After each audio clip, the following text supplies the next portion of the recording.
তো বন্ধুরা, তোমরা সবাই কেমন আছো? ওই জায়গাতে তো আওয়াজ করতে পারো না, খাবারগুলো দিয়ে দিচ্ছি চিটিদের কাওয়াদের, বুঝতে পেরেছ? এই তো আমাদের সুন্দর ভগবানের দর্শন হয়ে গেল সকাল সকালে। মানুষের জীবনে সব সময়ের জন্য কিছু না কিছু করে রাখতে হয়, কিছু না করতে করতে একটু একটু যদি কিছু করা যায় না, এটা ভালো হয়, জানো তো।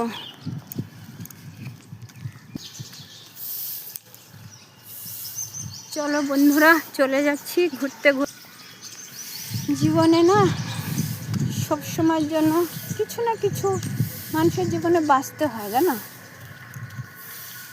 একবার যখন দুনিয়াতে আসছি তো সেই রকম করেই বাঁচাটাই ভালো। কোনো না কোনো কিছু ভালো কাজ করো, আগে রাস্তা ভালোই থাকবে, বুঝতে পেরেছ? এইটাই সবার জীবনের ইতিহাস, সবাই তো একরকম থাকে না। তো বন্ধুরা, আমি ওয়াক করতে চলে এসেছি, আর আজকে একটা সুন্দর গল্প শোনাবো। সেই গল্পটা হলো স্পেশাল ছেলেদের জন্য।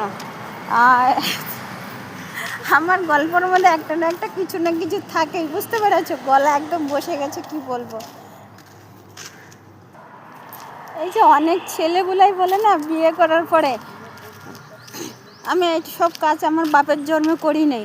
তো সেই ভাইদেরকে বলছি, কেন গো ভাইরা, তোমরা বাপের জন্মে করো নাই বলে কেন বিয়ে করেছো যখন করতে তো হবেই।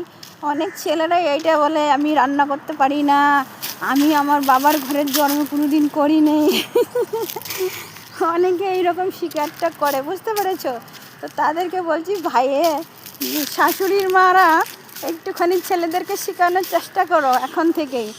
কেন বলো তো? আজকালকার ডেটে না বিয়ে হলে সবাই যার যার কাজে ব্যস্ত হয়ে যায়, তাই অনেক ছেলেরাই আছে কিছু করতেই চায় না ঘরের ভিতরে, ঘরের কাজ, বুঝতে পেরেছ?